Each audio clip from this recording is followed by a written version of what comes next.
तरन की बातों को सुन अंश गुस्से में चिल्ला कर कहता है, क्योंकि हम रिलेशनशिप में हैं और मैं उनसे बहुत प्यार करता हूँ, अगर उन्हें कुछ भी हुआ तो मैं मर। इससे आगे वो कुछ कहता इससे पहले ही तरंग उसके होंठों पर अपने उंगली को रख कहता है, तुम मर तो कभी नहीं सकते हो और मेरे सामने मरने का बात भी नहीं कर सकते हो। तरंग के उसके इतने करीब आने से और उसके बातों को सुन अंश उसके हाथ को अपने होंठों से हटा बेड से उतरने को होता है, तभी तरंग उसके हाथ को पकड़ उसे नीचे उतरने से रोक कहता है, तुम यहाँ से कहीं नहीं जा सकते हो। तरंग के बातों को सुन अपने हाथ को छुड़ाते हुए गुस्से में अंश कहता है, पर क्यों? अंश के सवाल का जवाब अंश को देखते हुए ही तरंग कहता है, क्योंकि आज से सिर्फ तुम मेरे हो। उस ऋतिक को भूल जाओ, मैं तुम्हें सब कुछ दूंगा जो उस ऋतिक ने अब तक नहीं दिया होगा। तरंग के बातों को सुन खुद को छुड़ाते हुए ही अंश कहता है, मुझे सिर्फ मेरे ऋतिक चाहिए। अंश के बातों को सुन तरंग को बहुत गुस्सा आने लगा था। वो अपने हाथ को उठा उसके गाल पर मारने वाला था, पर उसका हाथ हवा में ही रुक गया और अंश का आंख बंद हो गया था। तभी वो अंश के गाल पर अपने हाथ को रख कहता है, मैं तुम्हें नहीं मार सकता हूँ। मैं तो तुमसे बहुत प्यार करता हूँ और उस ऋतिक में है क्या, वो तो वुमेनाइजर है, हर रात वो अलग अलग लड़कियों के साथ बिताता है, फिर तुम कैसे उससे प्यार कर सकते हो? तरंग के बातों को सुन अंश अपने आंखों को खोल कहता है, जो थे वो पहले थे और अब वो सिर्फ मेरे हैं और मुझसे वो बहुत प्यार करते हैं। अंश के इस बात को सुन उसके चेहरे पर अपने उंगलियों को मजबूत कर कहता है, अगर वो तुमसे इतना ही प्यार करता है तो क्यों अब तक अपने रिलेशनशिप को हिडन रखा है? उसकी जगह में होता तो कभी इस रिलेशनशिप को हिडन नहीं रखता। तरंग की बातों को सुन अंश झट से कहता है, मेरे वजह से मैं अपने दी को कुछ नहीं बताया हूँ, इसलिए उन्होंने हिडन रखे हैं, और वो मुझसे कितना प्यार करते हैं मुझे बहुत अच्छे से पता है, तुमसे जानने का मुझे जरूरत नहीं है। अंश की बातों को सुनकर तरंग का गुस्सा बढ़ता जा रहा था। तभी अंश कुछ सोचते हुए कहता है, मतलब वो मैसेज करने वाले और वो खून से लथपथ कपड़ा भेजने वाले तुम थे? ये समझ आने के बाद गुस्से में अंश अपने गाल से तरंग के हाथ को झटक उसके कॉलर को पकड़ सवाल करता है, कहाँ है मेरा ऋतिक और क्या किया है तुमने, बताओ कहाँ है मेरा ऋतिक, बोलो बोलो बोलो। अंश का आज रूप देख तरंग हैरान था। जो लड़का अपने जुबान से एक शब्द नहीं निकाल पाता था, सीनियर से अपने लिए स्टैंड नहीं ले पा रहा था, आज बात ऋतिक का आया तो अपना जुबान भी चला रहा है और एक नए अंश की तरह बर्ताव कर रहा है। ये देख तरंग उसके हाथ को अपने कॉलर से हटा उसके दोनों हाथ को पकड़ अपने करीब कर कहता है, मैंने उसका जान ले लिया, अब वो जिंदा नहीं है।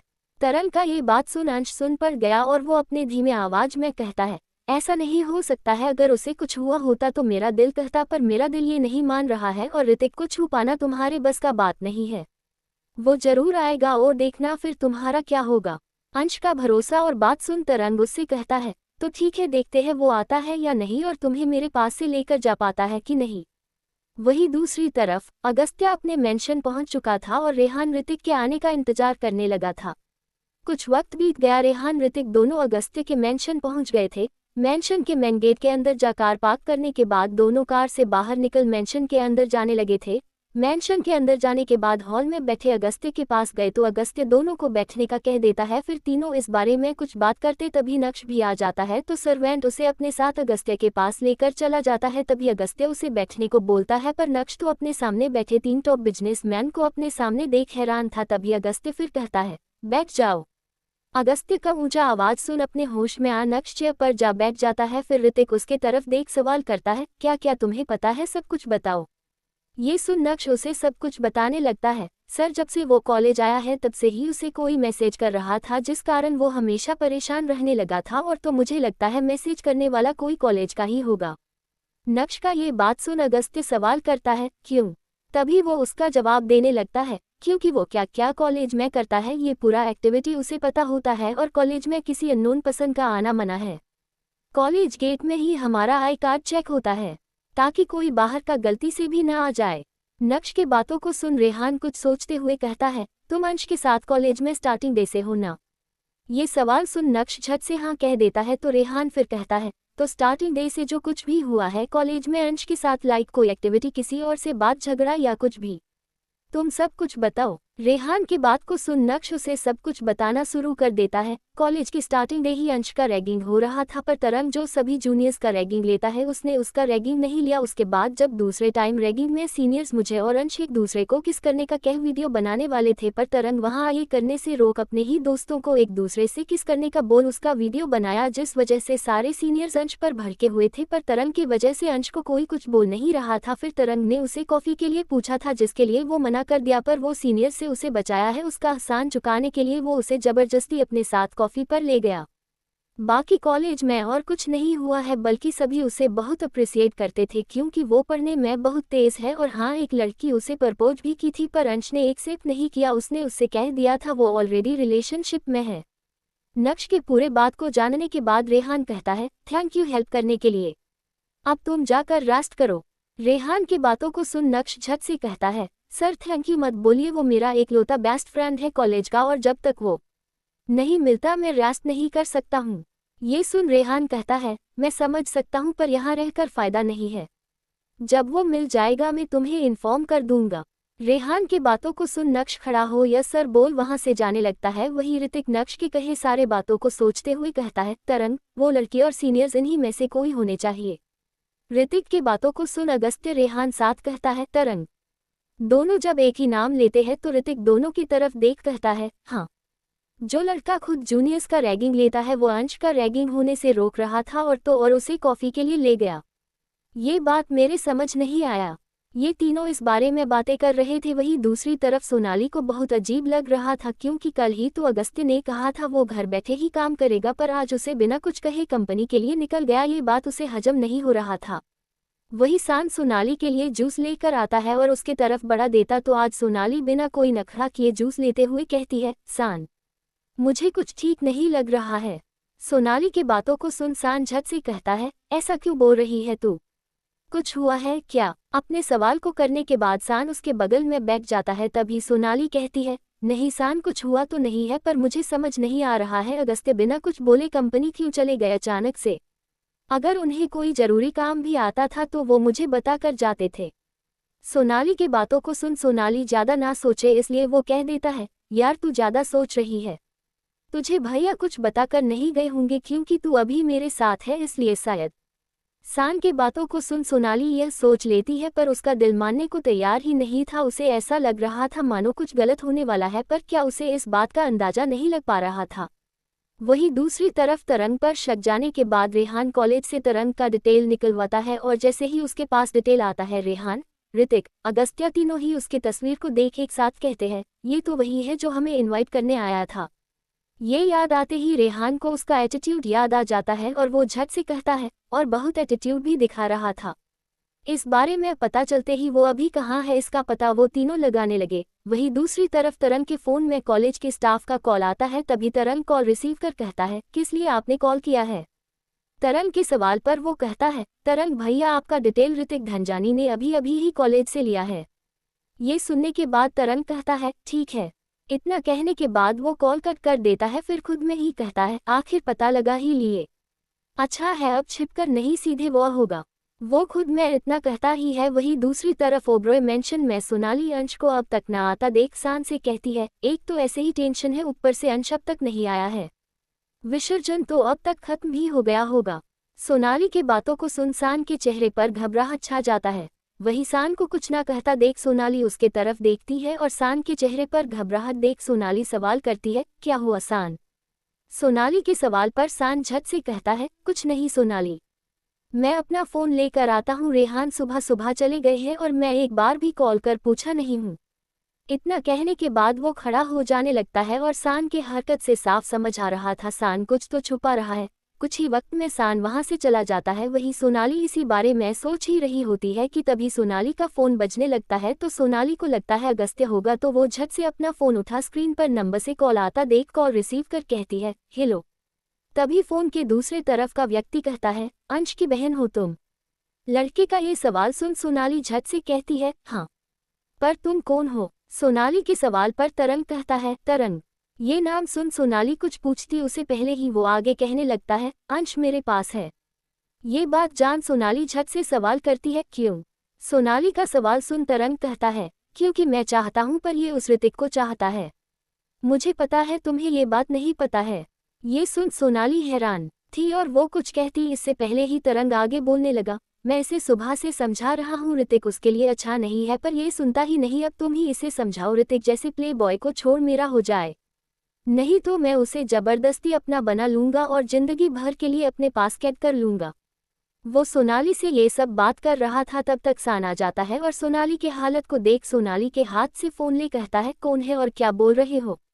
किसी लड़के का आवाज सुन तरंग मुस्कुरा कर कहता है, सोचने के लिए 10 मिनट दिया हूँ। वो अंश को समझाती है या मैं इसे अपने पास जबरदस्ती कैद कर लूँ? उसे बोल देना। इतना कहने के बाद तरंग कॉल कट कर दिया। वही सान चिल्लाते ही था, कौन हो, कौन हो? पर कॉल कट होने के बाद वो सोनाली के पास जा सवाल करता है, ये कौन है? सोनाली बोलो, ये कौन था? सोनाली कुछ जवाब देती इससे पहले ही वो बेहोश हो जाती है तो सान उसे पकड़ लेता है। अब सान को कुछ समझ नहीं आ रहा था वो करे तो करे क्या। उसने जल्दी से अगस्त्य को कॉल किया। दूसरी तरफ तरंग का लोकेशन ही वो लोग ट्रैक करने का कोशिश कर रहा था। तभी अगस्त्य का फोन बजने लगा तो वो कॉल उठा कहता है, हाँ सान। वही रेहान सान का नाम सुन ट्रैक करने का कोशिश करते हुए अगस्त्य की तरफ देखा। तभी अगस्त्य जोर से चिल्लाता है, व्हाट? मैं अभी आता हूँ। तुम उसके चेहरे कार पानी छिड़को, शायद उसे होश आ जाए। इतना कहने के बाद वो खड़ा हो जाता है। वही रेहान और ऋतिक भी खड़ा हो एक साथ सवाल करता है, क्या हुआ? दोनों का सवाल सुन अगस्त्य कहता है, किसी ने सोनाली को कॉल किया था और वो सोनाली से कहा है सोचने के लिए 10 मिनट दिया है उसके पास। वो अंश को समझाती है या मैं इसे अपने पास जबरदस्ती कैद कर लूँ। उसके बाद सोनाली बेहोश हो गई। ये सुन ऋतिक और भी ज्यादा परेशान हो गया था। वही अगस्त्य भी परेशान था। तभी रेहान कहता है, चलो वहां चलते हैं और अगस्त्य तुम लीजा से कांटेक्ट करो ताकि वो सोनाली को चेक कर ले। अभी सिचुएशन ऐसा बन गया था कि ना ही अगस्त्य का दिमाग काम कर रहा था ना ही ऋतिक का। रेहान की बात को सुन अगस्त्य हाँ मैं सिर हिलाता है। फिर तीनों अगस्त्य के मेंशन से बाहर जाने लगते हैं। वहीं अगस्त्य बाहर जाते हुए लीजा को कॉल लगाने के लिए अपना फोन निकालता ही था। तभी उसे याद आता कि वो लीजा का नंबर अपने फोन में सेव किया ही नहीं था। तो वो रेहान की तरफ देख कहता है, रेहान तेरे पास लीजा की असिस्टेंट का मैसेज आया था, वो नंबर देना। अगस्त्य की बात को सुन रेहान झट से कहता है, वो तो डिलीट हो गया और रिकवर करने में टाइम लगेगा। मैं ध्रुव को कॉल कर कह देता हूँ। रेहान की बातों को सुन अगस्त्य ठीक है कह देता है। तीनों कार के पास पहुंच चुके थे। अगस्त्य अपने कार में चला जाता है। वही रेहान ऋतिक एक साथ एक कार में बैठ निकल जाते हैं। ऋतिक कार ड्राइव कर रहा था। वही रेहान ध्रुव को कॉल करता है। इस वक्त ध्रुव आयशा के साथ ही था धनजानी मेंशन में। जब रेहान का कॉल आया तो वो कॉल रिसीव कर लिया। तभी रेहान उसके कुछ कहने से पहले ही कहता है, ध्रुव लीजा को लेकर मेरे घर आओ, सोनाली बेहोश हो गई है। ये सुन ध्रुव झट से कहता है, ओके रेहान। कॉल फिर कट हो जाता है। वही ध्रुव फिर लिजा को कॉल कर ही रहा होता है। तभी आयशा सवाल करती है, क्या हुआ ध्रुव? रेहान भैया क्यों कॉल किए थे? आयशा का बात सुन लिजा को कॉल लगा अपने कान में रखते हुए ही कहता है, सोनाली बेहोश हो गई है। ये सुन आयशा घबरा जाती है। ध्रुव ने सोनाली का कंडीशन आयशा को बता रखा था। वही लीजा का कॉल लग नहीं रहा था तो ध्रुव खड़ा हो कहता है, अच्छा लीजा कॉल नहीं उठा रही है, मैं उसे देख आता हूँ आखिर हुआ क्या है। इतना कहने के बाद ध्रुव खड़ा ही हुआ था कि तभी आयशा झट से खड़ी हो कहती है, ध्रुव मैं भी तुम्हारे साथ चलूंगी। आयशा के बातों को सुन ध्रुव झट से कहता है, नहीं आयशा तुम जाकर वहां क्या करोगी? ध्रुव के बातों को सुन आयशा जिद करने लगी, मैं जाऊंगी जाऊंगी जाऊंगी बस जाऊंगी। आयशा की जिद को सुन ध्रुव कहता है, ठीक है चलो। ध्रुव अपना बात कह देता है। फिर दोनों मेंशन से बाहर जाने लगते हैं। कुछ ही वक्त में दोनों मेंशन से बाहर निकल अपनी कार में जा बैठ जाते हैं। कुछ वक्त बीत जाता है। रेहान अगस्त्य ऋतिक तीनों ही मेंशन पहुंच जाते हैं। मेंशन पहुंचने के बाद तीनों कार से बाहर निकल अपने तेज कदमों के साथ मेंशन के अंदर जाते हैं। तभी तीनों देखते हैं सान की आंखों में आंसू भरा है और वो सोनाली को जगाने का कोशिश किए जा रहा है। तभी तीनों वहां आ जाते हैं और तीनों भी कोशिश करने लगते हैं क्योंकि बाहर गणेश चतुर्थी के वजह से हॉस्पिटल जाना सेफ भी नहीं था और अधिकतर डॉक्टर हॉस्पिटल में मौजूद भी नहीं होते हैं। कुछ ही वक्त में ध्रुव भी आयशा के साथ अपने किट के साथ मेंशन पहुंच जाता है। फिर आयशा के साथ कार से बाहर निकल मेंशन के अंदर चला जाता है। मेंशन के अंदर जाने के बाद दोनों को आता देख अगस्त्य झट से सवाल करता है, लीजा नहीं आ रही है क्या? अगस्त्य के सवाल को सुन ध्रुव कहता है, वो कॉल नहीं उठा रही है। वैसे मैं भी डॉक्टर हूँ और भले मेरा स्पेशलाइजेशन ये नहीं है पर स्टार्टिंग में हमें हर स्पेशलाइजेशन के बारे में बताया जाता है। अगस्त्य की बातों को सुन सभी साइड हो जाते हैं। तभी ध्रुव सोनाली के पास जा उसे चेक करने लगता है। फिर वो कहता है, ये प्रेगनेंसी के कारण नहीं बल्कि उसे पैनिक अटैक आया है। कुछ हुआ है क्या जिस वजह से ये परेशान हुई है? अपने सवाल करने के बाद वो सोनाली को इंजेक्शन दे देता है। फिर अपने सवाल के जवाब के लिए वो सभी की तरफ देखता है। तभी सोनाली का फोन बजने लगता है तो सान झट से कहता है, लगता है उसी का कॉल आया है। सान का बात सुन ऋतिक फोन ले लेता है। वही अगस्त्य अंश को लेकर भी परेशान था, साथ ही सोनाली के लिए भी। अगस्त्य को देख ध्रुव कहता है, सोनाली ठीक है? कुछ वक्त में ऐसे होश आ जाएगा। ये बात सुन अगस्त्य को थोड़ा राहत मिला था। वही रेहान कहता है, ऋतिक कॉल अभी मत उठाओ, रूम चलो, वहाँ पहले सब सेटअप कर लेते हैं ताकि इसे ट्रैक कर पाए। ये सुन ऋतिक हाँ कहता है। तभी रेहान अगस्त्य की तरफ देख कहता है, अगस्त्य सोनाली को भी मेरे बेड पर ही सुला दो, क्योंकि उसे अगर होश आया और खुद को अकेला पाई तो और परेशान हो जाएगी। ये सुन अगस्त्य सोनाली को अपने गोद में उठा लिया। फिर सभी रेहान के रूम आ गए और फिर रेहान सब कुछ जल्दी से सेटअप कर दिया। वही कॉल कट हो चुका था तो ऋतिक रेहान की तरफ देखा। तभी रेहान कहता है, फिर कॉल जरूर आएगा ऋतिक, पेशेंस रखो। ये सुन ऋतिक बस अपने चेहरे को हिला देता है और सभी फिर इंतजार करने लगते हैं। वही ध्रुव आयशा को कुछ समझ ही नहीं आ रहा था तो ध्रुव एक बार फिर सवाल करता है, हुआ क्या है? वो ही सवाल किया ही था कि तभी सोनाली का फोन फिर बजने लगा तो ऋतिक कॉल उठा लेता है और कॉल के दूसरे साइड से एक लड़के का आवाज आता है, क्यों सोनाली, तुम्हें अपने भाई से कोई प्यार नहीं है क्या जो कॉल नहीं उठा रही थी? तरन के बात को सुन ऋतिक गुस्से में चिल्ला कर बोला, कौन हो तुम और मेरे अंश को किडनैप क्यों किए हो? आखिर चाहिए क्या तुम्हें? जब ऋतिक फोन कॉल पर मेरा अंश बोला तो आयशा अपने भाई को देखने लगी। वही ध्रुव को सारा मामला समझ तो आ गया था पर फिर वो आयशा की तरफ देखता है जो ये सुनने के बाद भी बहुत नॉर्मल थी। पर फिर भी ध्रुव अपने मन में ही कहता है, मुझे आयशा को अपने साथ यहाँ लेकर नहीं आना चाहिए था। अब पता नहीं आयशा क्या सोचेगी और क्या होगा। ध्रुव अपने मन में ये कह रहा था। वही तरन कहता है, मेरे बारे में डिटेल निकलवाने के बाद भी पूछ रहे मैं कौन हूँ? कमाल के इंसान हो तुम ऋतिक धनजानी। वैसे अच्छा हुआ तुमसे मेरा बात हो गया तो अब कान खोल कर सुन लो, अंश सिर्फ मेरा है। वैसे भी तुम जैसे वो मैनेजर को अंश डिजर्व नहीं करता है, बल्कि अंश तुमसे फार बेटर डिजर्व करता है, जो सिर्फ एक का होना कि अपना हर रात किसी के साथ। इससे आगे वो कुछ कहता उससे पहले ऋतिक गुस्से में चिल्ला कर कहता है, मैं क्या हूँ, क्या था, इससे तुझे क्या? और मुझे तुझे प्रूव करने का जरूरत नहीं है। मैं अंश के लिए डिजर्विंग हूँ ना? नहीं, क्योंकि मेरे अंश को बहुत अच्छे से पता है मैं उसके लिए डिजर्विंग हूँ। ऋतिक की बातों को सुन तरंग झट से कहता है, अच्छा चलो, अगर अंश को ऐसा लगता है तुम उसके लायक के हो तो एक गेम खेलते हैं। ये सुन ऋतिक चिल्लाकर कहता है, अपना गेम अपने पास रख और याद रखना अगर तू मिल गया ना तो तेरा वो हाल करूंगा जो तू। उससे आगे ऋतिक कुछ कहता इससे पहले तरंग गुस्से में कहता है, अपने आवाज को नीचे रखो और भूलो मत, अंश मेरे पास है। मैं अंश के साथ कुछ बुरा नहीं करूंगा क्योंकि मैं उससे प्यार करता हूं, पर अपने प्यार को पाने के लिए मैं अपना हाथ पार कर सकता हूँ। अगर मुझसे ऐसे बात करने का हिम्मत किए तो मैं अंश की मर्जी के बगैर उसे अपना बना लूंगा। तरन के बातों को सुन ऋतिक अपने आंखों को बंद कर अपने गुस्से को काबू करने का कोशिश करने लगा। वही ऋतिक जैसे किसी से कोई मतलब नहीं रहा है, अपनी बहन और अपने दो दोस्त के अलावा, यहाँ तक कि प्यार जैसा शब्द ऋतिक के लिए बना ही नहीं था। उसी ऋतिक अपने भाई को जब आयशा प्यार में देखती है तो क्या रिएक्ट करे उसे समझ नहीं आ रहा था। वही अपने आप को शांत करने के बाद ऋतिक अपने आंख को खोल शांति से कहता है, क्या गेम खेलना चाहते हो? ऋतिक के सवाल को सुन तरंग शैतानी हंसी के साथ कहता है, मौत का। अगर तुम इस मौत के खेल में जिंदा बचकर आ जाते हो तो अंश तुम्हारा होगा। ये सुन ऋतिक कुछ ना सोच झट से ठीक है कह देता है। फिर कहता है, क्या तुम एक बार अंश से बात करवा सकते हो? ऋतिक के इस डिमांड पर तरंग हंसते हुए कहता है, नहीं, पर मैं उसके आवाज को जरूर सुनवा सकता हूँ। इतना कहने के बाद तरंग कॉल साउंड लोकर अंश के पास जाता है। उसके पास जाने के बाद वो अंश के पास बैठ बहुत प्यार से कहता है, अंश तुमने अब तक नहीं खाया, चलो मैं तुम्हें खिलाता हूँ। इतना कहने के बाद तरंग चम्मच उठा, उसमें खाना भर खिलाने को होता है पर अंश उसके हाथ को झटक देता जिस कारण चम्मच जमीन पर जा गिरता है और अंश चिल्लाकर कहता है, नहीं खाना मुझे और दूर रहो मुझसे। वो इतना चिल्लाया ही था तभी तरंग कॉल कट कर देता है। वही मुश्किल से रोने वाला ऋतिक के आंखों से आंसू भर जाता है पर अपने इमोशन पर कंट्रोल करते हुए वो रेहान से सवाल करता है, रेहान लोकेशन ट्रैक हुआ? ऋतिक के सवाल पर उदासी से भरे आवाज में रेहान कहता है, वो बहुत शातिर है, उसका कॉल लोकेशन बार बार चेंज हो रहा था, ऊपर से लोकेशन इंडिया का नहीं फॉरेन का दिखा रहा है, जबकि मुझे नहीं लगता वो फॉरेन में है क्योंकि कॉल के पीछे से मंदिर में घंटी का आवाज आ रहा था।